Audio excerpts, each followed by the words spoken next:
y'all.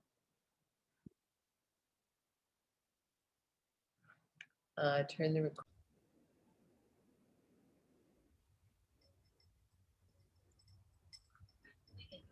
Hello, everybody. Welcome. Hi. Hi, everyone. Hi, Cheryl. Welcome back. It's great to see you all this way. I'm just going to wait till everybody's into the Zoom so we can be together. David is on the other end in Vancouver awaiting all. So I'm going to give you a couple more seconds to get into the Zoom. I'm seeing a lot of unfamiliar names, so I just wanted to kind of introduce the format as we start out. A lot of folks that haven't been here before, we do record this for our YouTube channel so that other people can enjoy it after. And we've been doing this all through the last 18 months to try to, in some way, replicate the experience of a live opening. As awkward as that has been, this has actually been an incredibly lovely format to bring people together, somehow to bring people together. And this time, unfortunately, David wasn't able to get out to Canmore for the live opening, but we are back to live openings. And we wanted to make sure that everybody had the experience of getting to know David a little bit in the process. And when you do view his work in person, I hope that you can take some of what came from this conversation into the viewing, because it really does matter. It matters how you connect to the artist as much as how you connect to the work. So I'm going to give you a brief introduction to our artist and then welcome him. And then any of you who have been here before will know the notorious 35 rapid fire questions come directly after. Everybody who knows it laughs. The 25 or 35 rapid fire questions are a series of questions, art related and not, really fashioned to kind of catch everybody a little bit off guard, not create too much pre-planning. The artist hasn't gotten a record of these questions ahead, so there's no preparation, and it just really gives you an insight into the person. I think we've had some amazing talks based on the 35 questions. So I want to welcome you all to the Zoom cocktail hour with David Wilson. David has sustained a full-time professional art career over the past 30 years, largely self-taught, with training stints at Emily Carr and influenced by the work of Anselm Kiefer. He has developed a strong following with private and public collections across Canada. David has moved his studio between his Vancouver home and several larger arts enclaves in downtown Vancouver, where he is now in the very famous and brilliant Parker Street Studios. He's produced numerous solo exhibitions over the years and sustains a vibrant community of commercial galleries, as well as uniquely having an amazing representation from his studio practice through an incredibly strong web presence and pop-up exhibitions, supported by great representation of his wife, Marnie. I want to welcome David Wilson from Vancouver, from his Vancouver home right now. So David, thank you for making the time to be here tonight. Oh, thanks for having me. Happily. I don't know if you're prepared for the 35 questions, but it will loosen things up pretty quickly. I'm going to bring up just an image of you while I ask the quick fire. Sure. And if there's anything you're stuck on or you don't want to answer, just say pass, and I'm happy to go on. I'll try not to. Okay, you can if you want. I'll do my best. Okay, all right, we're going to start in 1 minute. It is, describe a color that you've mixed on your palette that you've never been able to repeat. There's one of the paintings I sent you, actually, the two figures that are walking. It's kind of yellow and Oh, yeah, yeah, yeah. I've got it. It'll show up later. Yeah. That yellow, that greeny yellow. I've tried a few times. Yeah, it's become a frustration actually. Does one name it? Do you name the color? No, I don't. I don't give the colors names. I just no, I don't. Go on. Who taught the first drawing class that you ever took? Oh, I wish I could remember his name. He was a teacher at my high school, and he was this hippie dude. I mean, I went to high school in the '80s, so he was a leftover from the '60s, and he was pretty much stoned all the time. But he was such a great teacher, and Those were the best. he was a fantastic teacher. Martin, I can't remember his last name, but he was brilliant. I remember the most interesting thing they had in the class was this. It was like a closet, but it had all these cast ears on the outside, like human ears. Yeah. And inside was this giant 6-foot Q-tip, and it was, it was just exceptionally nice piece. But he was a fantastic teacher. He really pushed me hard. That's great. And truly one of those memories that it begins an art career. What's one bad habit you wish you could give up? Chocolate. Are you a coffee or a tea drinker? Tea, always tea. I don't drink coffee. Are you like your father or your mother in any way, and which ways? Oh my God, yeah, all the bad ways. I'm like my mother, and I'm stubborn, and like my father, that I tend to be overly generous at times, and overly stingy at other times. Interestingly, I almost, yeah, it's a beautiful homage and not at the same Yeah. time. What's the single most important thing that you learned in high school? Well, this through the art teacher was that if I wanted to be an artist, that I'd have to stick to it for a long time. Is that art careers don't just come about quickly. It's like He actually told you that. yeah. He said if you want to be an artist, it's going to be 20 years before you really, like 20 years of good hard work before it becomes something that's a viable career. And I've heard that repeated through other art dealers and art.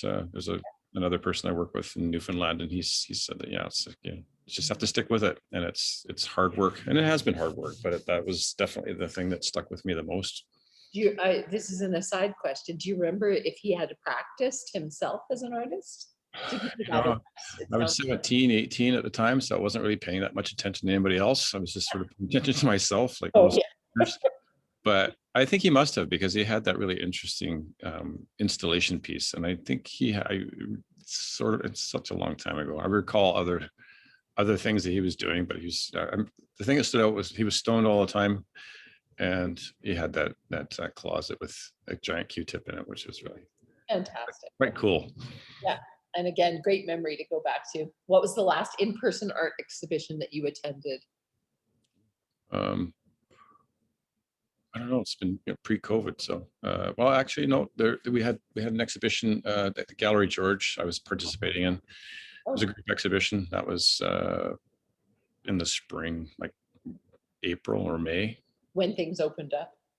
Yeah, things were starting to settle down a little bit, so they had a group exhibition. But yeah, that's probably the last one. Was it odd?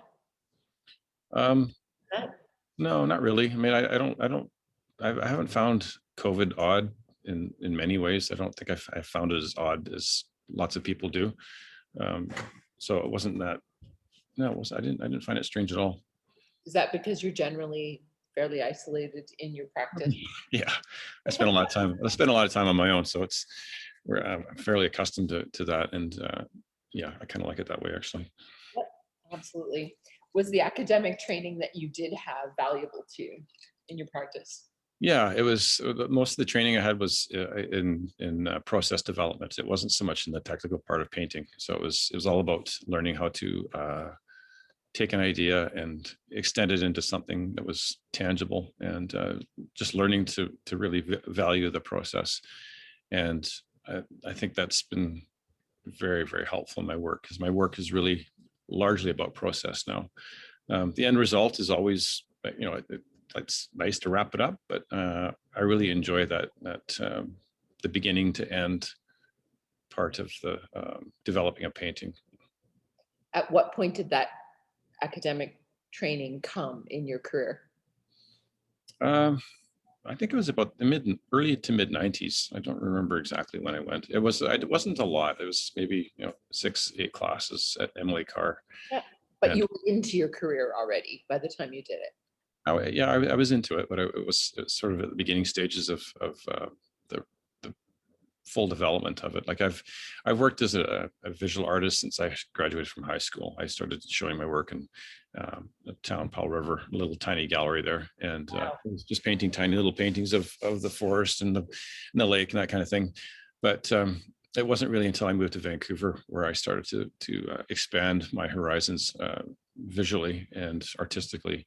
And then in the 90s, these classes were really helpful, and they really pushed me in new directions. And I've just been trying to build upon that since that time. That's more than I've known. I didn't know you had started in Powell River. Who do No. you most seek out for critique in your world? My wife. I knew that. Yeah. She's very good. Like my wife is not an artist, but she's a publicist in the arts and entertainment industry, and so she understands the whole, just not just what I do, but what other people do, and she has a very good grasp of it.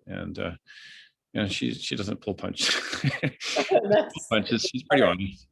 Yeah. Which is good. It's like sometimes you need a bit of a slap down.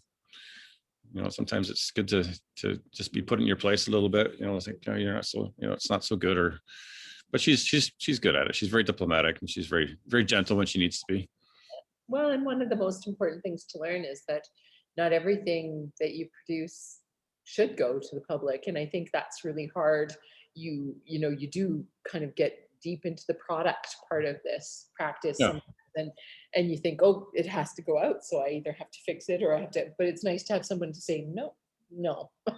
Yeah, no, I've certainly learned to not let bad work go out. I think there's a time, because I didn't go to art school, I think there's a fairly long period of time where a lot of my work was exploratory, and it was like it's like I was learning in public, and it wasn't the best thing to do. And I think in the last 5-6 years, I've learned to just pull back some of those things that public doesn't need to see. It's a big danger. It's a big danger of early success, right? When people immediately consume what you create, the danger is that you start, you're creating work that you may at some point want to pull back, and you can't. It's done. It's gone. So Yeah, being on someone's wall right now. Yeah. Oh dear, yeah. Yeah. What is the one object in your life that you wanted to ensure, or you want to ensure, is passed on to your daughter? An object. An object? Yeah. Well, the paintings that we have in my house, I have some personal paintings, and I want to make sure that she gets those, and she will. As long as she behaves, she'll get them. I hope she's listening. She does. Where in the world was the first real art gallery that you visited? Probably New York. Okay. And that's always been the highlight of my visual art viewing experiences. Are always like the Metropolitan Museum of Art and the MoMA. Yep. Yeah, they're pretty. Actually, you know what? That's not true. Maybe it was. I can't remember. I can't remember if I went to New York first or I went to Paris. The Louvre was pretty spectacular. Oh dear, you went to the Louvre. Oh, amazing. It was pretty amazing. The Picasso Museum was pretty awesome. Musée Rodin was pretty amazing as well. So I can't remember which ones were first. I'm getting too old to remember that far back in time. But you have explored them all. But it's good. I always want to harken back to the first moment you discovered, okay, this is really what this is about. Yeah, that would be New York for sure. I remember seeing Anselm Kiefer's work on the wall, and it was monumental. These giant tactile paintings. They were not even paintings; they were assemblages of material and such, and it was quite spectacular. And it really made me want to do not necessarily what he did, but bigger scale work that had great meaning to it. Fantastic. And truly, Yeah, it's beautiful for other people to hear this of an artist so that, again, they can harken back to their own moment where they understood the difference. What's the longest stretch of time that you've ever spent completely alone working? Honest, you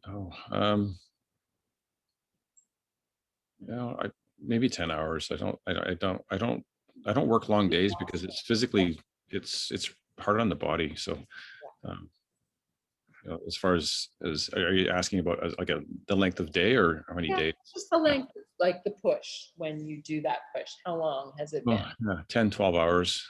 Yeah. I typically try to do, you know, between 5 and 7 hours because it's, my body starts to suffer after a while. I start to get a lot of pain in the shoulder and back, and because it's just very physical and it's also very static. So it's um, yeah, People don't understand that. And again, it's great to hear it out loud. People don't sure. understand that it is that physical. Which sense inspires you the most, sight, sound, or smell? Sights. Mm. Yeah. Well, the What smell is certainly brings up recall. So um, what's yeah, sights for sure. what's your current most overused word?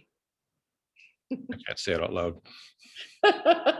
You can, but this is a great safe space. So a big, whatever horrible swear it is, it's Yeah, fine. I don't want to hear. No, it's Yeah, I get it. it's inappropriate on so many levels. Yeah. Yeah. At what point or how did you discover the moment that you felt like your style was distinctive? Like, how did you know the moment it turned from practice to reality that it was your style? Well, I had a studio in Gastown maybe 20 years ago, and um, at the time, like I was shifting around from this sort of high realism, and I started doing looser representations like these figurative works. Uh, they weren't selling at all, but I was still exploring that idea because I have a really supportive wife who was very encouraging. But I also wanted to start painting images of the city at night, and so I did a whole series of these small works on like small panels and canvases, and then we had a studio opening, and it just all these people started buying my work, all these little paintings, and it's something I had wanted to do for a long time, um, but having that it's not so much validation, but just having that okay, this is something I can do that people resonate with, and I can perhaps make a living at it. So, um, And you do know, you remember the moment you realized that they recognized your style? yeah, because they bought it, people started purchasing it, and then I started working with galleries, and it was just it wasn't overnight, but it was over a couple of years. People started recognizing it as my work. As yours. Yeah. And that's so pivotal a shift all of a sudden, that moment. Yeah, What yeah. is, apart from art, a passion in your life right Apart from art, I really like food. I really like drinking and eating in now? restaurants. I miss that. I've missed that a lot since yeah, exactly. Since COVID, like, you know, it's just the restaurant experience. We have a lot of great places in Vancouver to eat, and Oh, yes. I have to say that is one thing I've missed since COVID, because that's something we do on a fairly regular basis. We have done. Is there a plan to re-engage? Yeah, over time, you know, we have some health issues in our family, so we have to be cautious, and we're just kind of when shifts take place in COVID, we're taking a 2 week approach to see how let everyone else be the canary in the coal mine, and if it goes okay, then you know we can do it ourselves. But if it starts to go sideways, well, at least we're not the ones that are, you know, messing around with it. So Yeah. it's No, worked so far. It's been pretty good so far. perfect. I hope there's a lot of great dinners at home, at least to Oh call. yeah, no, we enjoy food here. Yeah, we cook well. What is the best piece of advice you've ever received from anyone at any time? Like one pivotal change piece of advice. Uh, I don't know where it came from, but it's like nothing good ever comes easy. So it's, you know, something that you want. You really have to work hard for it, and It's it's certainly been true in my experience. Yep, in most of ours, but I certainly know it's a generational thing as well. What's your earliest memory as a child? Uh, the earliest one I can remember was probably my brother clocking me on the head with a boulder, and I was maybe I'm not even laughing at that. It's just like, oh God. I Yeah. know it's pretty. It's pretty. It got my attention. I remember playing. We're playing outside, and it's, I just remember him lifting his hands up like this with a rock, and it came down on my head. It's like, what was that for? Yep. And there was a concussion that followed. No, it was just enough to make me, like, Wake up. be aware of the fact that he hit me with a rock. What's the most important learning that you've had in raising such an amazing kid as you That I shouldn't take myself too seriously. have? It's like, kids have a great way of teaching you how to be. But you're not to take yourself so seriously. Yep. Sorry, my dog's coming out here. He's blind, and he hears my voice, so he's coming to say hello to me. I think it's lovely. If he wants to be part, He might just want to sit on my lap. Can you fix the screen? totally fine. Everyone will love it. He's a good little boy, but he's been sick for a while. I know you said that, and it's a huge change in your family lifestyle when that happens too. Yeah, but he's a good little boy. But How old is he? he's 12. He has a number of health challenges, but he's a good dog. He's just Struggling. yeah. He's Blindness is a huge. That's a hard one for dogs. It's a constant sensory change. yeah. It was quite actually kind of traumatic for him at first, because he lost his vision suddenly, because he has type 1 diabetes, and then he just started bashing into everything. It was a bit of a panic mode for him, and it was quite awful to watch. But he's really adapted well. That's what I wondered. Has he adjusted? Has he figured out how to move around? He does. He gets lost sometimes in the house, but he's actually able to really find his way as he uses his nose, which is quite an amazing little tool. Fantastic. All right. Clearly, urbanity is a focus of your work. Why? Have you ever had interest in painting nature? Yeah, when I first started painting, I used to paint nature because that's where I lived. When I moved to the city, that's where my interests they just lie there now. But yeah, the urban environment is something I really, it's just where I live. It's what I know. It's what I enjoy. And it's never gone back. It's never kind of retreated to where you came from. Sometimes I do, because it's, I enjoy getting out into the forest, or walking down at the beach. Walking through the trails, I enjoy that. So not as much as I like walking in the city, but it's I bounce around once in a while. Different things I like to dabble in. This question's always one that people get embarrassed by. Would you rather dance or sing to a great song? Oh, neither. No, it's not true. No, I like dancing. We have friends who have I have some friends who have bands. So they're all lawyer bands, and we have a good time. Actually, I should say that. Actually, great. That actually, I expected you to say neither, but that's great. No, we have a good time. It's a lot of fun, actually. We go with our friends, and we have actually a lot of fun. You answered earlier, but I'm going to ask it again. Have you ever had another profession? Not Or a profession.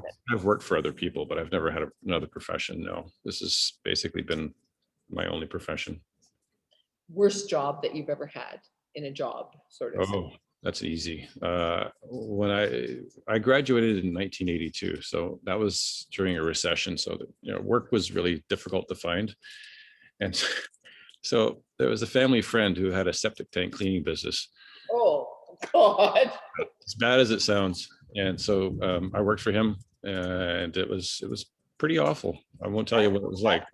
That is a guess. Pretty awful. Yeah. Who, if anyone, discouraged you from a career in art? There's an art dealer in Vancouver. I don't know if he works anymore, but I remember taking my work to him. This is back like early 90s. And I remember him saying to me, it's like, why would I sell you work? It's like, he showed me the work on the wall. It says, I've got all this work on the wall here that by artists who have a career. It says, what basically said, who are you? And who would want to buy your work? And I said, well, fuck you. I'm going to show you. And I haven't talked to him since then, but That's just about as awful as I've ever heard. Yeah, no, it was pretty demoralizing, but it's like it was actually really good for me because I thought, well, you know what, I'm going to show you, and I just it gave me some juice to work with. What was the last painting you purchased from another artist, and who was it? Actually, I trade for work. I traded with Kevin Boyle. That's a good one though. You know Kevin? Yeah, he's a good friend, and I have a beautiful photograph of a church in Saskatchewan. He does these beautiful. He paints with light, so he goes out and takes photographs at night, and he uses a flashlight or something like that, and he illuminates it over a time lapse, and so you have these really beautiful detailed photographs of whatever he's shooting. And I have a really nice photograph in my house of his. Did you know him from practice and then made the trade, or was it? Yeah. Kevin, I know Kevin fairly well. He's a good friend. So, okay, we're really going all over the place. Favorite breakfast? Oh, probably peanut butter and jam sandwich. What time of day do you feel most creative and productive? Oh boy, I don't know, probably 10 or 11 o'clock mid-morning. Okay, and for a span for 4 or 5 hours, or for about half an hour or so. No. Yeah, it really depends on how rested I am and how like how hot the studio is or how cold it is. If it's really cold in there, like it's an old building. The building's 120 years old, I think. Yeah. So there's no insulation. So in the wintertime, it's cold. In the summertime, it's hot. And that really impacts my ability to work. Yeah, I know the building so very well. So yeah, it's a great building. It's a beautiful building, but it's just an amazing space for artists to gather. But you're right, it's hot and it's cold. Do you ever doubt that new inspiration will find you? Sorry, what was the question? Do I doubt what? Do you ever doubt that new inspiration will find you? Do you ever doubt that it'll come? No, So it's the creative block moment. Do you ever have those moments where you think it's not coming? No, I think maybe I did before, but no, it's like I just find it, if anything, I just find I don't have enough time to do what I want to do. I might run into obstacles, like technical obstacles, but for the most part, no, I don't have that experience anymore.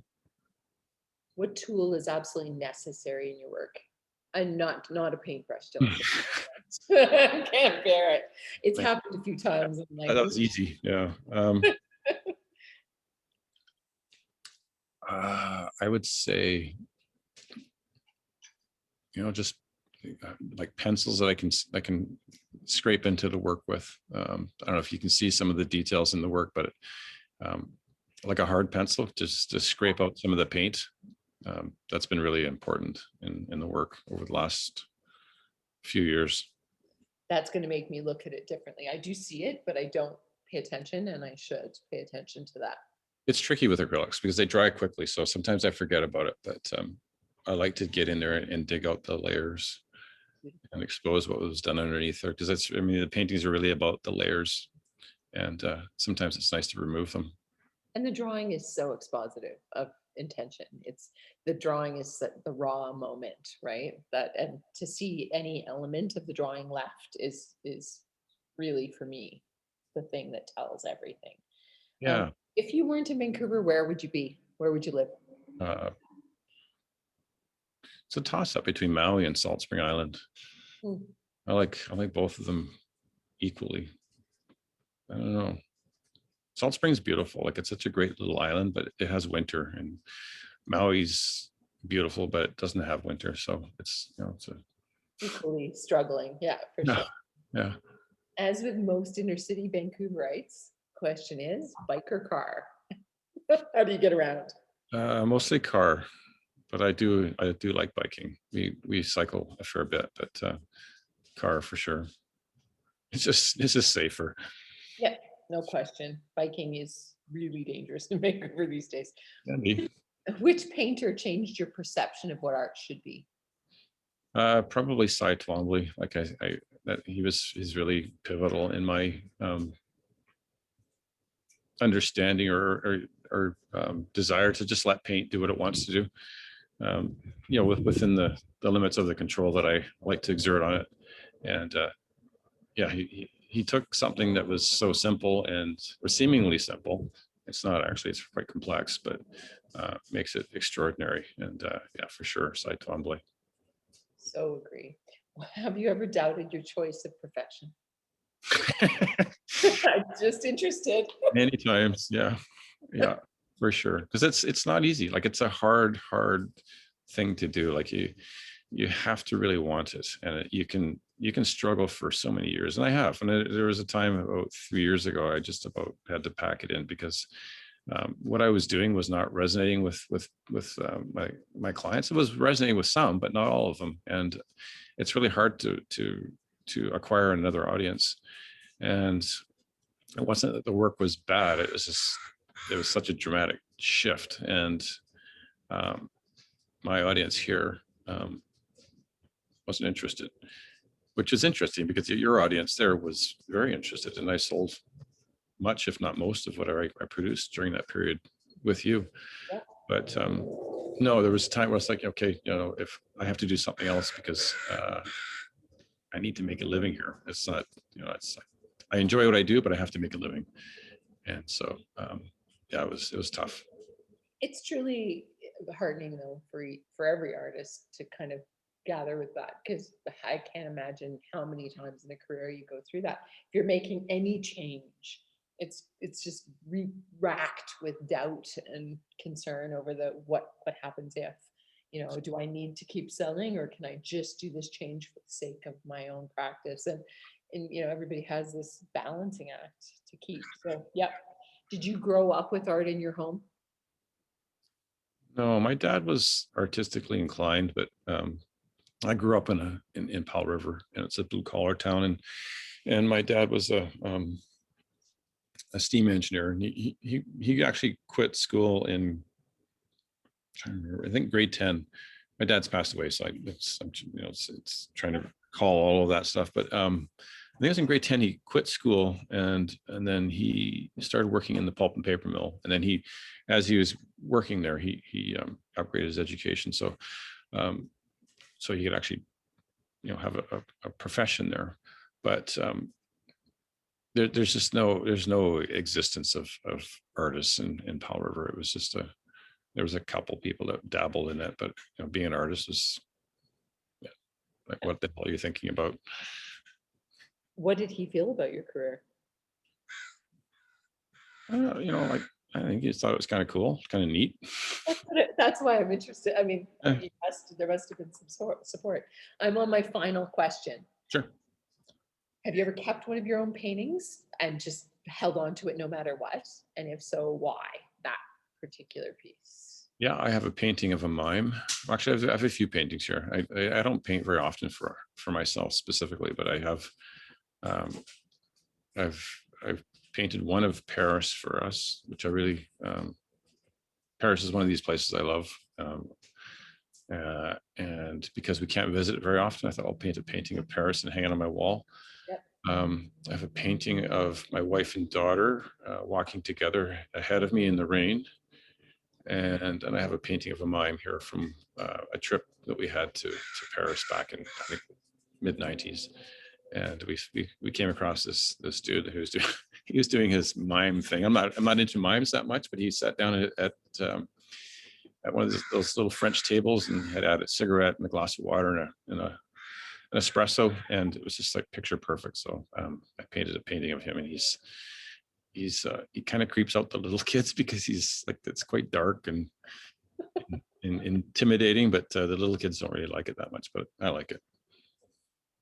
I really appreciate the candidness. It was a great conversation thus far, and it's not over, but now it's just all about the work from here on. Sure.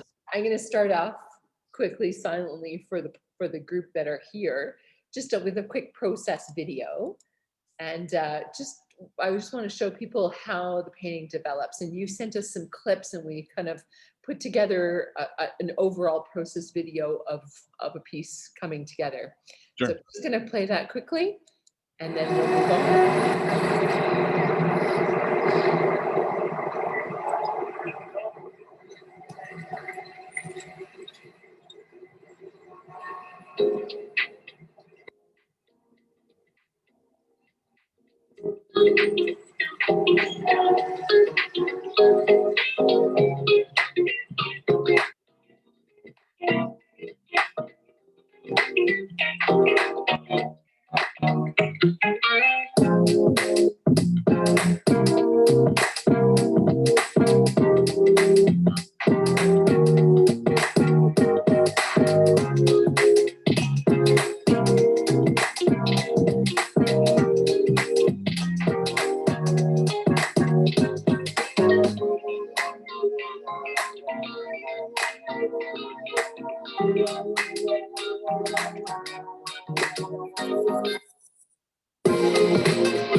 So that just gave people a little tiny bit of insight into kind of how this develops from the beginning. And clearly there's a lot of steps in between, but we saw the big part of it.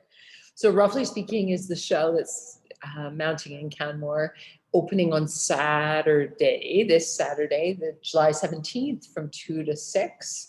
So we are doing a live opening, which I think people are not used to, but we're getting better at it. And we'll be hosting folks for a glass of wine to view the whole show. There's a bunch of other ways to see the show that I'll tell you at the end, but I wanted you to talk about why the title, why roughly speaking, why this body of work comes together. And then we're going to look through some of the pieces, kind of just overviewing some of the work in the show and how it all comes together. Sure, sounds good. So I've just mounted your brief artist statement about the notion of memory. Because the pieces are so diverse in content in terms of place and space and intention, I just wanted to see how you felt like they all came together into this, roughly speaking. Okay, like the phrase "roughly speaking" is it's, you know, I've used it before. I think everyone can say that, you know, anybody has used that expression many times, and it's just a way of saying something without actually getting into the details of it. And I like that idea because applying it to the work. Like I don't want the work to be a little, I've never wanted this work to be a little representation of something. I want it to be a rough representation, rough enough or literal enough so that you can recognize it for what it is. But when you get into it and look up closely, you'll see that it's just a very loose and abstracted representation of something that it's very rough. And the roughly speaking, I thought it just applied to all of the urban landscapes that were either based in Vancouver or New York City. I wanted them to be interchangeable. Like unless you recognize specifics of some of the paintings, you don't know, you can't tell if they're Vancouver or New York. Yeah. I mean, of course, you can tell on this painting that's New York City, but for the most part, it's really hard to tell. We have found that too. People are always kind of saying, you know, it could be this city, it could be that city. And I think people need they want the connection, but they're glad that there's not specifics in there to kind of make it more yours than theirs in so many ways. I'm going to flip through some of the imagery and just Sure. so I can show people. So some of them are very close up so we can see the details, but some of these pieces are so narrative and so sentimental. And some of them are much more the kind of the grander view. So can you just tell us a little bit about, as I go through them, a little bit about each piece and what inspired it? Sure. Well, this particular piece is the one I was telling you about with the green, yellow. Like it was a difficult Color. I know. again, but I like it. I mean, it's a painting about my wife and daughter, and they both have chronic illnesses. So I feel like I you know, over the years I'm the one that sort of stands behind them and watches them because you know, I want to keep an eye on them, and this is a painting when we're out for a walk and I was just thinking about their situations and my situation. I took tons of photographs of them as we're out walking, and this painting, it's called Right Beside You because I've placed them together, but after you in parentheses is me behind them, following in their footsteps. But I've also, I don't know if you've mentioned to your audience that each painting in the exhibition has been, the title has come from a song that I have a playlist I've given to you. And I listen to a lot of music as I work. And Right Beside You, I don't remember who it comes from, but it's like there's a small relationship between the title of the song and the painting itself, and each painting has a title from a song. I didn't mention it, and I'm glad you did because it really does bring together so much of the work, and I'm actually looking up the song right now just because I'm interested. Sophie B. Hawkins actually did it last, but it's an interesting. I think it's interesting for people to kind of allude to it and relate to it. In the middle of the night, clearly I know the song. Yeah, I mean it's a painting I've wanted to do for a long time. It's I just haven't had the opportunity to do it. This is what I was saying earlier. There's no end of things I want to do. It's just a matter of the time to do it. And this is one I quite enjoyed because of the you can see the Cy Twombly-ish dripping of the paint down the canvas, and yeah, it's a Vancouver experience, the Movie Land Arcade, which is right beside the Vogue Theater. And it's just one of those experiences pre-COVID that I was out taking photographs. This is an old photograph, but I just like the movement. I like the people walking down the street. And well, I certainly see sorry, all of a sudden I flipped here. I certainly see the Vancouver references. Do you choose to or to not use signage? Do you want to identify that clearly, or it just happened? I think that was just part of the composition that it made it work. Sometimes I use it, sometimes I don't. Sometimes I add things to it. Sometimes I take things out. You know, it's an editing process. It's never an exact representation of the photo. I use photos for reference. like in that particular painting, if you look down the street, that's Granville Street. It'll be covered with trolley bus lines and power lines, but I took them out because I wanted the focus to be more upon the people crossing the street. And again, that's Here Comes the Sun Again is another song I was referencing. And if you live in Vancouver, you get a bit tired of the rain. You certainly wait for the sun at this point, but this is such a pivotal piece in the whole show that I wanted to kind of give it its full weight. And I actually noted the fact that there aren't any of the trolley lines through the center. So I'm glad you actually talked about that, because it's an important part of the piece. Thanks. These tighter, much more kind of, I mean, they're not only tight in image, but they're tight in the feel. There's the sense of kind of the crowding of Vancouver. Sure. Is it intentional, or is that just the place in the city, the way in the city? Well, this is my neighborhood. I'm not that far from this particular setting. It's busy, but I like the motion that I created in this particular piece. There's a car driving through the intersection, and I've always been interested in vehicles, umbrellas, buses, as it's almost like a type of shelter that we inhabit.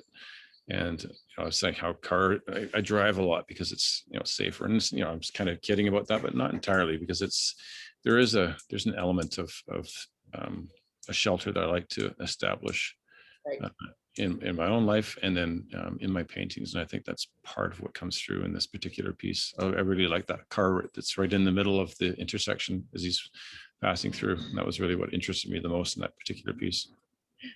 Well, in the sense of shelter in all of the cars on the right hand side of the piece. Mm-hmm. Yeah, now that you speak to it, it's like absolutely the shelter is what matters. This piece, you talk about the cars, the reflections in this piece are amazing. Thanks. Yeah. New York City is it's just full of yellow cabs, and that was really what drew me to this particular painting. There's a certain time in New York when I think it's around 4 o'clock in the afternoon, you cannot get a cab to save your life, because they're doing shift changes.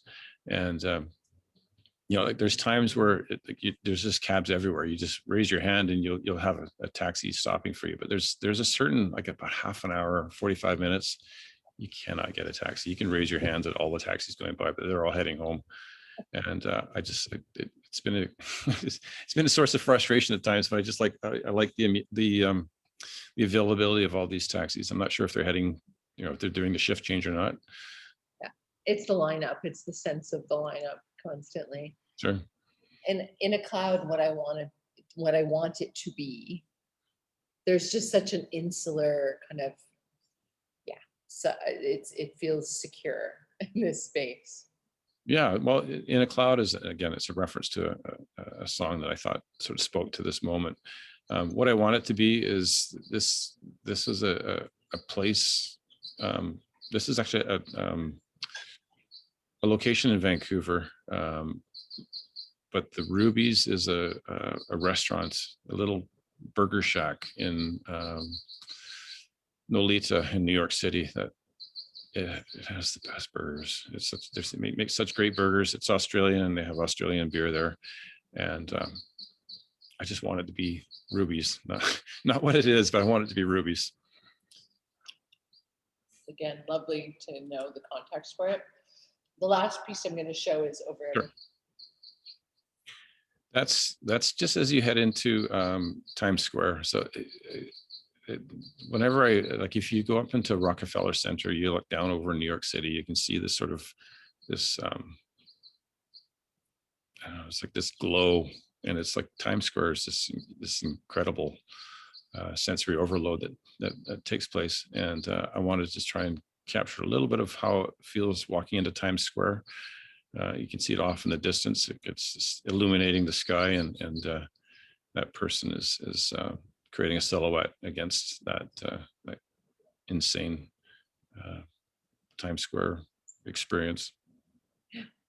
And definitely, there's always that sense of the figure of somebody is looming in the piece. And I feel like, to me, that, I mean, they're oddly, as I say, sentimental, and at the same time not personal. It could be anyone, and that brings people in. Sure.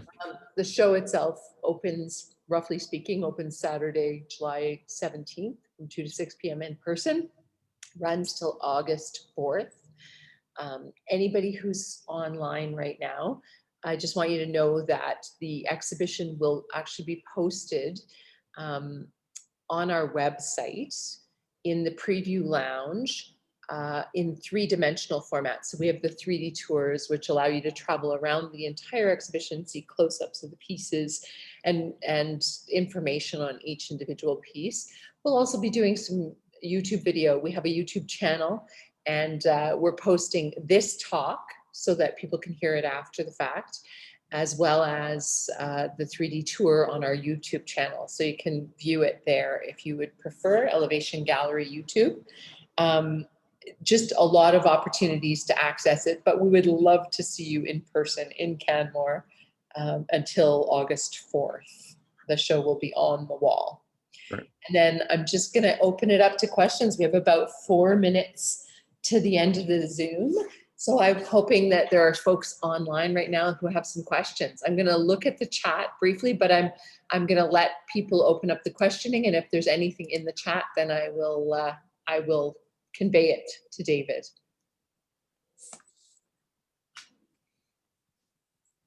Does anyone have a question? I do. Hi, Wanda. That's me, Wanda. Hi, Wanda. Hi, David. Nice to see your face and hear your words about your work. Thank you. Haven't seen the show yet. I live in Canmore, so I'll be seeing it this Saturday. Good. I'm glad to hear it. Yeah. I have a kind of odd question for you, and it comes because of your sort of background and training in art and the fact that you have been a lifetime artist. So the question is, and I'm asking this because several artists I know who have been making art for a long time have gone back into some kind of, online workshop stuff. I haven't, but anyway, do you think that the occasional immersion in an intense workshop, art workshop, can be beneficial to an artist like yourself who is in the full bloom of their career? Do you find a need for that, or do you think that it's beneficial, or like, why would somebody seek that? I don't know. It doesn't really interest me very much. I have, like I said, I have no end of things I want to do, and it just seems like there's not enough time to do it. I work in a building where there's probably another 200 artists or so. So there's plenty of interaction that occurs. But I don't know that it's. I mean, it might be beneficial, but I don't have any interest in doing something. Right. I think it's wonderful that you have all that interaction. I think the people that are involved in this immersion are missing that interaction of other artists. That's so important, that community of colleagues. Sure. Yeah, no, I can see the value. If I was working in isolation in a small town, for sure, I could see a huge benefit. And I think, Sherilyn, you covered this. I'm going to ask 2 if that's okay, but I'll be quick. Oh, please. Okay, I will. Okay, so how difficult, your opinion, how difficult is it to shift the style? And I think you answered this, due to a shift in your own process in your studio as a successful commercial artist. How difficult is that phase? I think I made it more difficult than I needed to. I think in hindsight, I think I could have made that shift more strategically and less public. I don't think you need to show everything that you do. Right. I think it's really important to just it's important to try new things and to experiment, but not everybody needs to see it. Right. It's not important. Like, it's important to put out your best. And I've learned nothing goes out the door that's not my best. If it doesn't, fantastic. best, I throw it in the garbage. Right. Well, thank you. That's great. Those are my two questions. Thank you, David. I look forward you. to seeing your work. Thank Great. you. Anybody else have a question for David?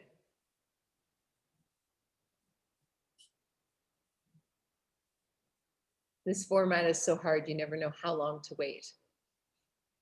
No worries. No. I have to read out some commentary while we're waiting for someone to chime in. Some of the comments on the chat. David, I always think that your paintings have a smell. It is in that moment of rain and the ether that there's a change in atmosphere and you capture the smell visually. Thank you. Yeah, that's great. And Nice. another one that then commented said, I found that when I look at David's work, I hear them. They trigger this sort of audible memory with taxis, cars, and rain. Sure. Yeah. And then another artist, Diana Zadney, says, I can hear tires on wet pavement. So that's just a little of the ongoing chat that's been happening through. Yeah, that's good. Those are good observations for sure. I'm glad it resonates like that. It does, definitely. And I'm hoping for everyone. And if there's any comment on that, I'm happy to open it up in the chat. Or if there's anybody with questions, please feel free. We're kind of in that tail end now, down to the last couple of minutes. So if anybody has any questions for David, please ask now.